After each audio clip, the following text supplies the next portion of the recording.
Welcome to the wonderful world of wine, exploring all things wine with you. We are your hosts, Kim Simone and Mark Lindsay, and every week we bring you trending topics in the wine world.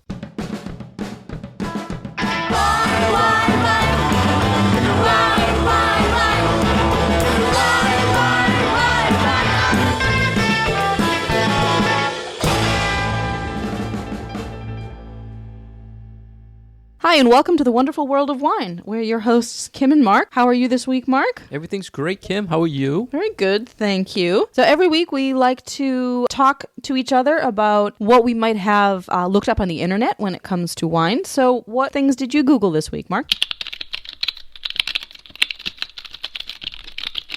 Well, Kim, I was looking at costs of wine overseas in Europe, what they call low-quality wines in Europe, and the average price of a 750 milliliter bottle over there. So you see stories about Aldi, and the big trend over there is no one pays more than $10 or $5 even, very low. So I wondered what is the average cost of a bottle. So we're talking like retail, right? Retail price. Go into a store in countries in Europe. So in Slovenia, Kim, $1.09 for a 25 ounce 750 milliliter of wine. That is the retail price for the least expensive, what they're calling low quality. So yeah. I'm not thinking you're getting the good stuff at $1.09 Probably a bottle. Not. And but then, something that's drinkable and is your everyday stuff, bottle. Which, compared to, you've seen it in Italy. Now, Italy was number 3 at $1.63 for a bottle of wine. I'll buy that. It was the same way 25 years ago there.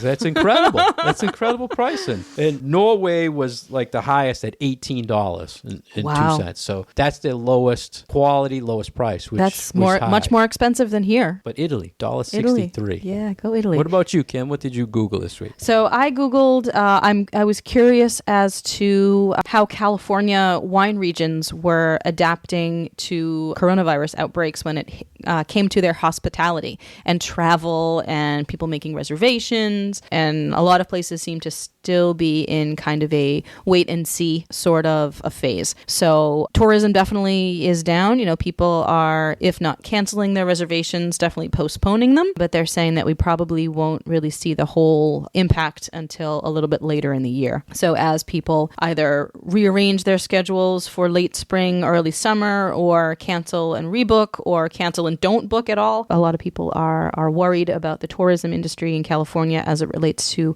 winery visits and especially events at wineries, because a lot of what California wineries do as a large part of their business is private events and weddings and things along those lines. So it's going to be having some big economic impact on our friends in the California wine industry, and we'll have to see in the later quarters of the year how that plays out. So as you, our listeners, know, we like to talk about trending topics in the wine world. And at the end of the year, we tend to look back on the trends of the previous year. And so right now, we would like to look forward to what some people in our industry are thinking are going to be the big trends going forward in 2020. So we have a number of different articles that we've gathered that we want to talk about today. All different trends, Kim, in the wine. Some we've probably mentioned before, but I think there were some unique ones. So which story would you like to start with first? I'll let you pick. Okay. I think we should start with a story that was in Decanter magazine. This seemed to really run the gamut of not only a lot of things that we've spoken about before, but that had some new things that I hadn't really thought about. What surprised you? Surprised me was that apparently there is a wine vending machine concept that you can get little bottles of Moet or other little bottles of champagne out of. And I started reading this little bit and I was like, oh, well, that can't possibly be in America because American liquor laws would never let that happen. But no, it's true. Florida and New York in some upscale hotels have little wine vending machines. So instead of calling room service to get yourself a bottle of wine, you just go to the lobby and plunk some money, your credit card, into a vending machine and get yourself a little bottle of champagne. I think it's a great idea, but I don't see any difference between the little mini fridge in the hotel that they're charging for, other than it's in the hallway. And all the ones I've seen have been high-end, like champagne. Yes. In little mini bottles of champagne. Well, that's probably how they cover the cost of this big machine. I'm curious, once you put the money in, it drops the bottle. Is it like increasing the pressure like 1,000 times? I'm sure it's not the same kind of vending machine that you get your Doritos out of. It probably cradles it very nicely and delivers it to you without shaking it up. The European idea. On the same note, Kim, I saw, this wasn't one of the trends, but I saw there was a company that had a Prosecco ATM outside their bar somewhere in Europe. Did you see that? No, that's awesome. And they got sued by the Italians because they called it a Prosecco ATM. And they trademarked Prosecco. And it wasn't, it was not distributing Prosecco? It was, but they called it a Prosecco ATM. So the Italians said, you can't say that. But it's just another technology like a vending machine. So I love the idea. It's a walk-up ATM that dispenses wine. But this is sort of relating back to other trends that we've spoken about where consumers are really expecting this instant access to things. So we talk about this when we talk about direct ship and when we talk about new ways that people are getting their consumable goods. So this seems to be another thing in that long line of what do you want and you want it now. And so you're just going to do it for yourself and go to the little wine vending machine and there's your wine. Yeah, I like the trend. Never happened around here due to laws. Maybe not in Massachusetts, Europe, but no, and this was in the US. Although interestingly, they said at the bottom of this article that this would not be allowed in France because they have such stringent alcohol laws in France. Interesting. So, yes, very interesting. I actually did know that about France.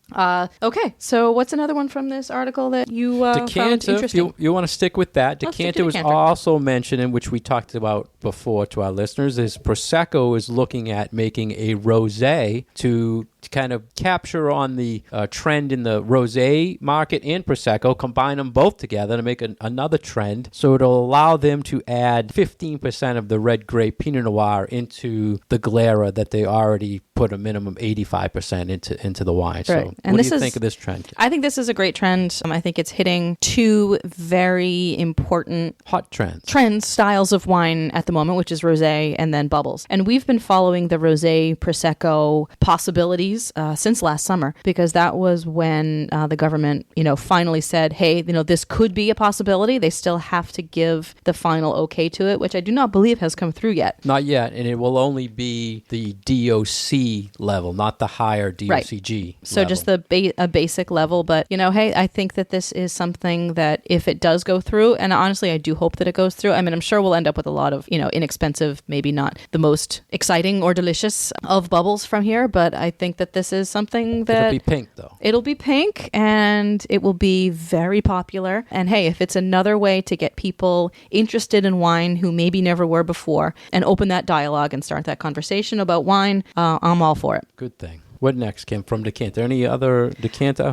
So some topics that we have covered before that was mentioned in here about how wine, sort of more wine experimentations will start taking place as a response to climate change. We've talked about new areas that are now producing wine. We've talked about the south of England. They mentioned other places that in the past have been too cold to grow grapes that now might start coming online as far as wine producing areas. New styles, perhaps a lot more sparkling wine, and then new grape varieties. And I feel like we hear at least every month about these new grape varieties that are being developed to either combat diseases or mold and funguses or too much water or not enough water, or just in response to what we're seeing in the environment. So this is going to be something that we will continue to hear about. And I think it's fascinating that we're seeing all of these new and exciting places and grape varieties. And 2 out of the 4 trending articles both mentioned the Bloomberg and Decanter both mentioned climate as their top trends to watch. I think that honestly is the number one thing that people are talking about. I know as I've traveled to wine regions, it's what is front of mind for everyone who grows grapes and makes wine. It's the number one thing that people wanted to talk about. And Decanter also mentioned tariffs will be a trend in the 2020 year. And we already talked about tariffs, how the 25% is already in play. And the 100% for now has been voted down. So that is definitely something that will be a trend because it's going to impact pricing and availability. And Decanter mentioned a bunch about that. So that was a good thing for them to mention, not for us, though. Exactly. So another trending topic that we've spoken about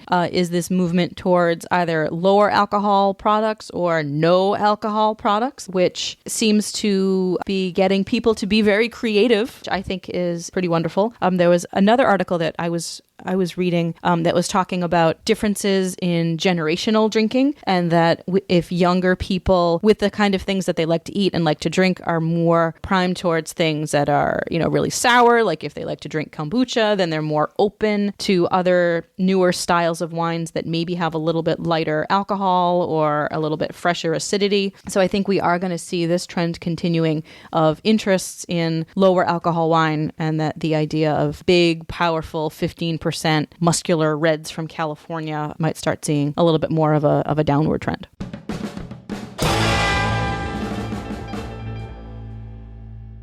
You're listening to The Wonderful World of Wine. We're your hosts, Mark and Kim. We're exploring all things wine with you today. If you'd like to get more information about Kim, please visit her website at vinitaswineworks.com. If you'd like more information about myself, please go to franklinliquors.com. And you can find us on Facebook at The Wonderful World of Wine. We post all our articles and podcasts, and you can ask us questions, please. So today we're talking about trends these different publications are seeing in the wine world that will happen in 2020. From Decanter, Bloomberg, and the next, Kim, I thought we would talk about wine tourism was mentioned to increase by Bloomberg, but now with the coronavirus, I would say this trend is going to drastically drop. Yeah. And it was on the rise, and we saw it was going to be hot this year, and now this. So yeah, I actually thought it was interesting that both Bloomberg and Decanter mentioned this one. And when these articles were written 2 months ago, coronavirus really wasn't even on people's radar. And so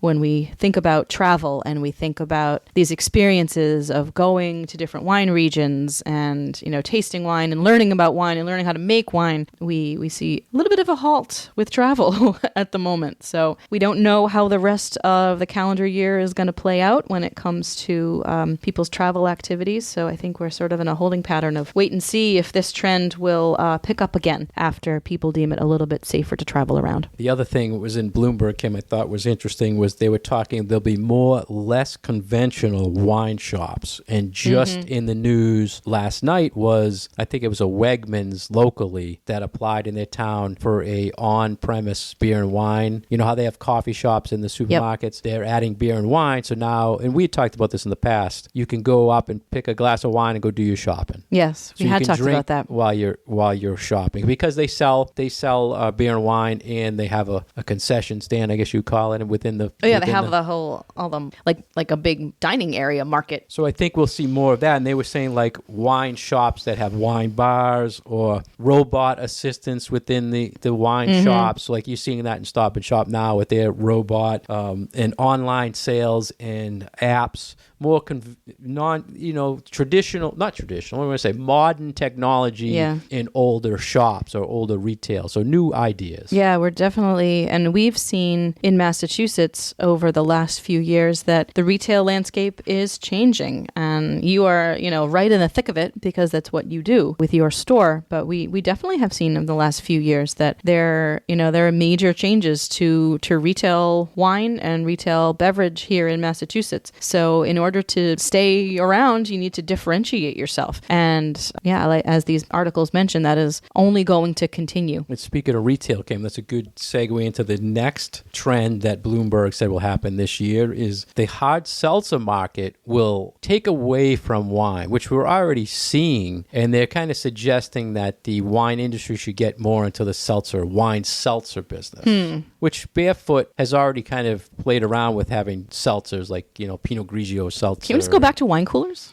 Yeah. Well, I think what the bad thing about this trend is everybody now is calling anything they make a seltzer. Yeah. So if it's vodka based, it's a seltzer. If it's wine based, it's a seltzer. If it's sugar based, there's only one. To me, there was only one seltzer. Was when they came out with the sugar based seltzer water that was just fermented alcohol and some sort of flavoring. But now, when you put vodka in a can and calling it a seltzer to compete with the others, you know what I mean? It's more like a cocktail than it is a seltzer. So everybody's kind of hitting this seltzer term, but they're all different things because they're all different bases. They're all different. Some are 9%, some are 4%. Well, does anybody regulate the term seltzer? I believe no. There you go. Then that's it should there be. we go. It should be. So marketing. It's all marketing. We haven't talked about marketing in a long time, have we? No. Was there any trends? Well, there was some trends in the first blog post about marketing. Well, social justice, they were saying, with the wine industry, which is, I think, is a marketing thing, because they're saying women and minorities will be more involved in the 2020 year. And women have been more involved in the wine industry for years now. Yeah, but it's so great But that it's we're not marketed right. Maybe. No, well, I guess that could be taken as a marketing thing. I think it goes hand in hand with environmental concerns that consumers have. You know, they want to make sure that they're being responsible consumers, and maybe the difference for some people between one bottle and another is, okay, how are the workers treated? Or, you know, how environmentally responsible is this winery? Do they recycle? Do they use solar? And those things, yes, can be viewed as marketing, but then I think on the other hand is really something that, because it's so important to some consumers, that it really just plays into the whole idea of the personality of the winery. Yeah, and they were saying in the article that it should be more focus on social justice, and my thing is just there should be more focus on these people who are doing a great job with wine, if that makes any sense. I think that, you know, it's taking the environmental idea one step further. So then you're looking at the people who are working at the winery. Are people being paid in a way that is making it able for them to have a good lifestyle? Are they not being abused? Are they, you know, making sure that they have benefits? So it's like, okay, we're doing the right thing for the environment, and then we should also be doing the right thing for our people as well. You mentioned environment, Kim. Of all these articles related to trends for the year, I didn't see anything specifically to sustainable or organic. There was a mention in a few of them about natural wines, but nothing concerned about sustainable or environment directly. It's more like natural wines will be the hot thing. Yeah, I think there was a little bit of a mention there was an article from Huffington Post that was part of this group of articles all about trends in 2020. And they did mention that the idea of being environmentally conscious was, you're right. was important and will be talked about a lot more this coming year. You're exactly right. And it was, I remember, because it said it was focusing on people are going to be more concerned where it's grown, matching things with where it's grown and with the foods and the wines. Because this article wasn't just drink trends, it was also food trends. So it was a lot more focused on food than it was on drink, but that was the part where the two of them really came together. Yeah, there was a lot of foods in that article. And I thought that was interesting because we don't usually get to read sort of the food focused things. So it was nice to get the perspective of that too. And they talked a lot about, you know, snacks and fresh foods and, like you said, you know, where things come from. And it all really ties together. Yeah, they were talking about plant-based foods, fresh snacks, healthier snacks. And this was where the wine, so that's why this was on the back page. Right. But this also, there was a little bit in here about tying to that low alcohol, no alcohol movement and new products that are being developed that work along those lines. So they would talk about like iced teas that were made with hops so that they were sort of reminiscent of beer but didn't have any alcohol. And they were also talking about kombuchas and things like that, which if you like a little bit of an acidic hit, kombucha is a real fun non-alcoholic drink. Can be take a little getting used to as far as the sourness, but I feel like those things kind of go hand in hand with this topic that we've been touching on quite a bit. Yeah, a lot of food articles in there. And I started out saying there was nothing about this, but then when I turned over my notes, the reason I put on the back of my notes because I wrote first the Huffington Post, not wine. So I kind of put that on my back burner. But I'm glad you being the foodie I still think it all ties together. Yeah. Especially when you think about dining too. You know, if there's only so much that people can consume, they need to make choices. And so if their choices are to choose something other than wine, then that does impact wine. So I think it does make sense for us to talk about it.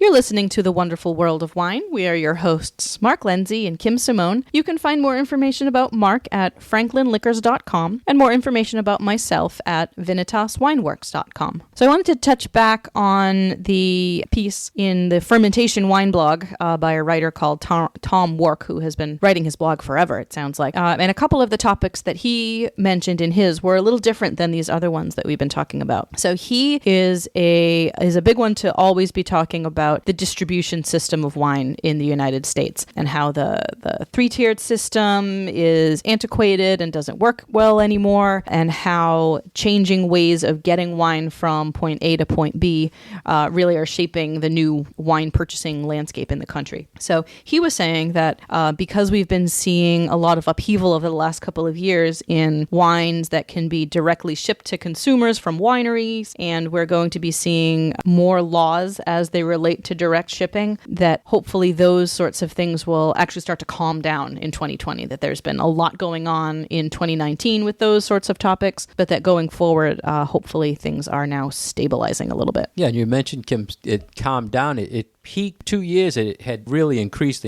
Yeah. And then it kind of peaked. And then the laws had changed in favor of more direct shipping, but now it's kind of leveled out. Mm-hmm. And I think a lot of that is the retailers are a little afraid to challenge the new changes. That's kind of my perception of it. And maybe people now are realizing it's out there. So I don't know why it's not increased more from the change. You know what I mean? Why people, it's been in the news so much that these laws are changing, but it still hasn't increased more than it did the first 2 years. So you're saying that all of these new laws are now on the books so people can get wine shipped to them, but they're just not? Yeah, the federal government has actually made it easier and said it's illegal to restrict it, but it doesn't seem like people have jumped on it, because I think a lot of, like, for instance, the Massachusetts retailers now can ship out of Massachusetts if they want. Like if I want to ship your relative a bottle in Connecticut or whatever, I can. Okay. But no one has really tested it yet. Yeah. Maybe it's just that it's still so new. Yeah, because exactly. this is literally only a few months old. So on a federal level. I would assume he was saying it will slowly beat the other channels. Yeah. So I would say we'll know by the end of this year if I would say it has to at least double from last year with the change. If it doesn't, it's good news for me as a retailer that people still shopping in stores, but I would say for the other markets where that's what they're focused on is shipping, should be concerning if it's not doubled at least. So do you think that a year is enough time for us to know if this is something that is actually going to turn into reality? I do, because the people like this gentleman, he's always fighting, saying we need this, it's unfair. So why aren't people jumping on it right away? I would think people who have been waiting for this will do all the shopping right away because they've been waiting for so long. I think it's still very confusing that people don't necessarily know what they are allowed to do and not do. Consumers, I mean. Yeah. It's new, but we'll see. I think by the end of the year, we got to look at it again. Yeah, fascinating. It was interesting, too. He also mentioned about media consolidation, specifically saying how the magazines, the wine publications, will either merge or just go away. And I know we had touched base on this ourselves, Kim, about how much we buy publications. Do you buy any Wine Spectator? Not anymore. No, I used to, but I don't anymore. Because most of the stuff we get online now. Yeah. And I only get publications from the trade that are free. I qualify free for. I don't go and buy any of them anymore. Yeah, I definitely feel like this is really true, that there's almost less relevance, I think, of wine publications now. You know, people are less interested in what Wine Spectator has to say. Once Parker left the scene, Wine Advocate didn't really have the punch anymore. There are still critics out there and still writers out there who are making their points, but I don't think that it is in print publication. I think the people that are now the most relevant it's all happening electronically. It's happening on people's blogs. It's happening on social media. It's not necessarily happening in a magazine format. Yeah, I agree. And a lot of times I notice when I go, I'm a huge Barnes & Noble bookstore guy. I notice the amount of selections for wine is less and less every time I go. And scores really aren't as important anymore as they used to be. I mean, do you see people still coming in asking for, 95-point wines or something related to scores? No, I think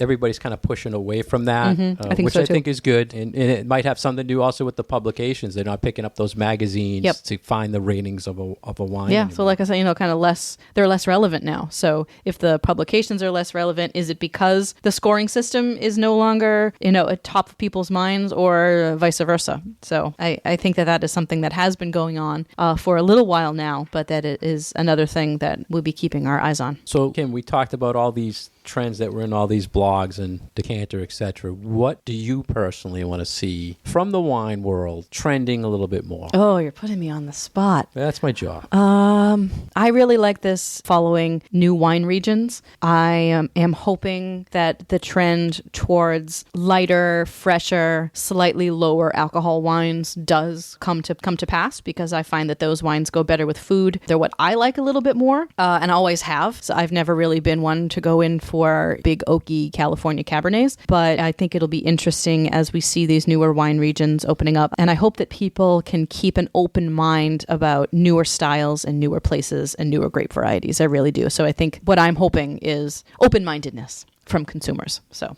we'll say that's for me. Yeah. And what about yourself? I agree with that, as far as hoping that the wine consumers see what's happening really in the wine world. As far as we always talk about the 90% versus the 10%, where all these big corporations are making all this wine, and pretty soon the government's going to approve the merger of two of them. Two of the top five, the top Gallo is going to buy most of Constellation's portfolio. So of that 90% you see on the shelves, 50% is going to be one company. Oof. So I'm hoping the consumers this year will notice that there's a monopoly kind of going on, and there's other things, like you said, discover other things in other brands. Don't try to stick to the same brand all the time. Explore. And don't be afraid. Yeah. Don't be afraid of new wines. I know trying new things can be really scary, even if it's just a new food or a new glass of wine, but try stuff. There's so much out there, and it's exciting. And yeah, it's a little scary and it's a little intimidating because you're afraid you're not going to like it, but just try, because you will find something exciting and fun and a new favorite. Yeah, and Kim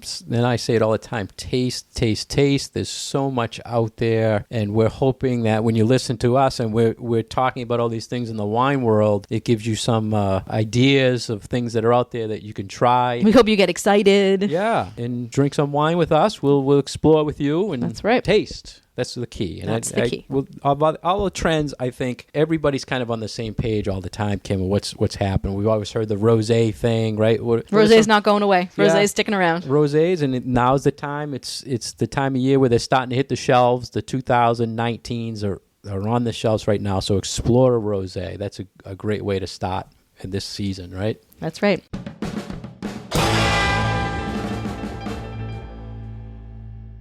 Thank you for joining us today. We've been your hosts, Mark Lindsay and Kim Simone, exploring all things wine with you. You can find us on our Facebook page at The Wonderful World of Wine. We're always looking for feedback, comments, and questions. And you can also find us on our Twitter account at Wine Education. And all our past shows are now on SoundCloud or iTunes. Cheers.